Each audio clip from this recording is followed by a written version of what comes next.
Hey everyone, welcome to English Morning Routines. Start your day right.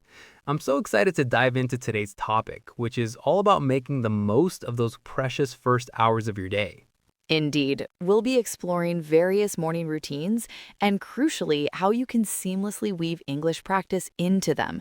It's about turning daily habits into powerful learning opportunities.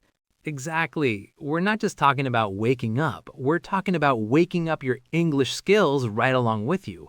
It's going to be a really practical and engaging discussion, full of tips you can start using tomorrow morning.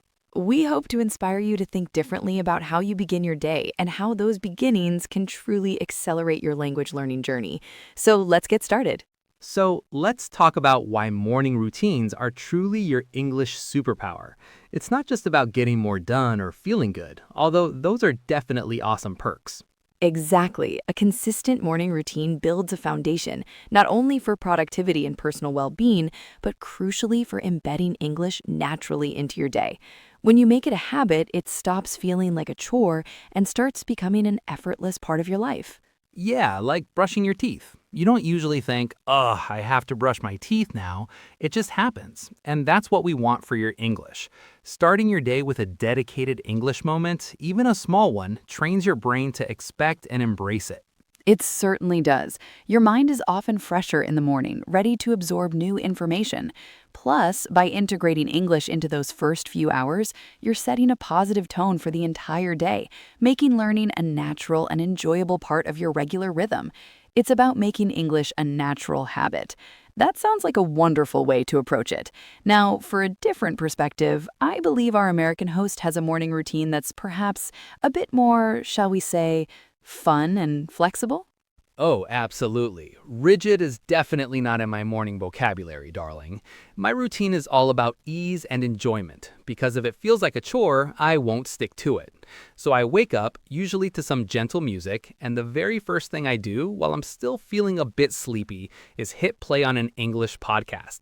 It's usually something light and conversational, maybe a storytelling podcast or even a comedy one.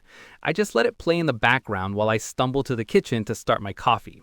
It's a fantastic way to expose myself to natural English speech, even if I'm not actively dissecting every word. It's just input, you know? So you're not trying to deeply understand every sentence, but rather just letting the language wash over you as you begin your day? Exactly. It's low pressure.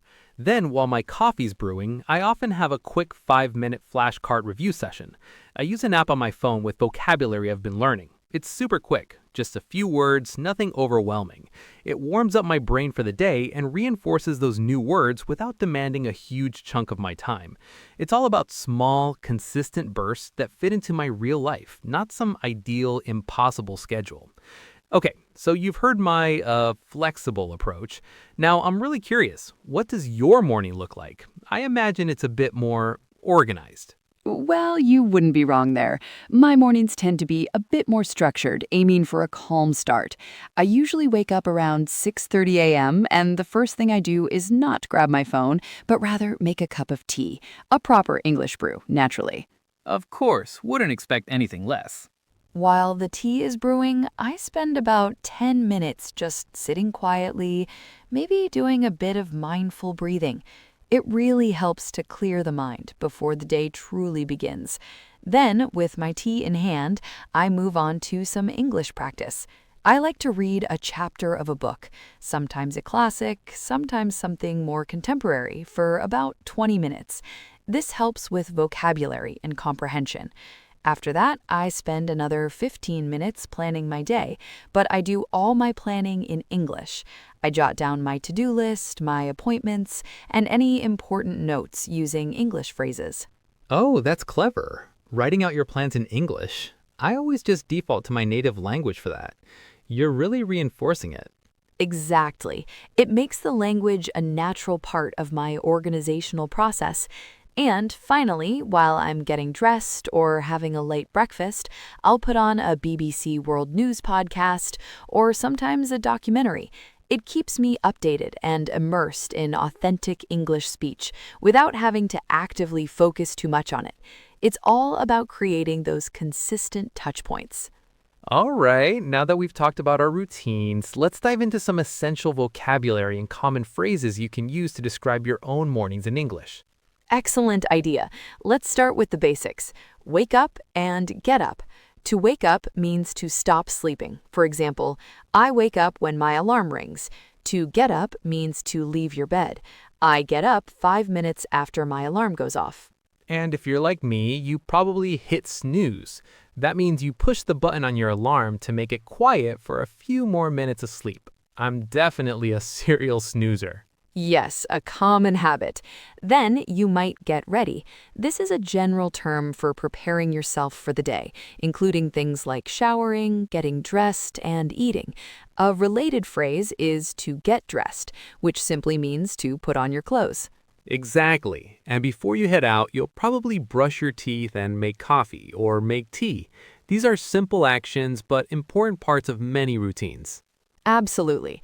And then, of course, you have breakfast. That's eating your first meal of the day.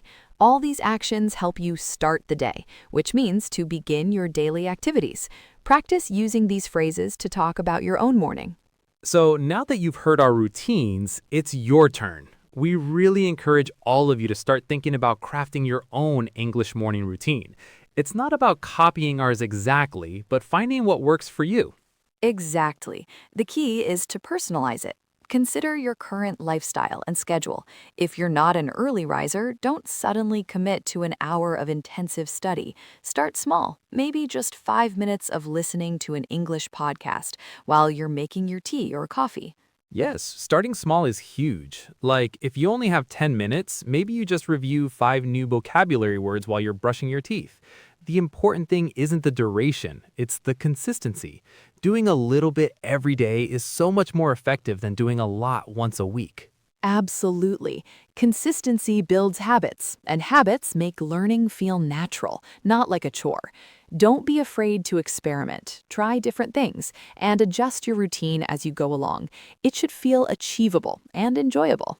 And that brings us to the end of another fantastic episode. Thank you so much for joining us on English Morning Routines. Start your day right.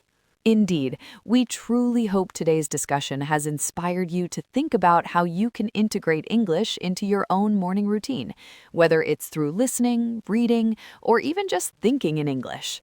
Absolutely. Don't be afraid to experiment with the tips and vocabulary we shared. Remember, it's all about finding what works for you and making it a consistent, enjoyable part of your day. Exactly. Every little bit of practice adds up. We wish you all the best in crafting your perfect English morning routine and starting your days right. Bye for now. Cheerio.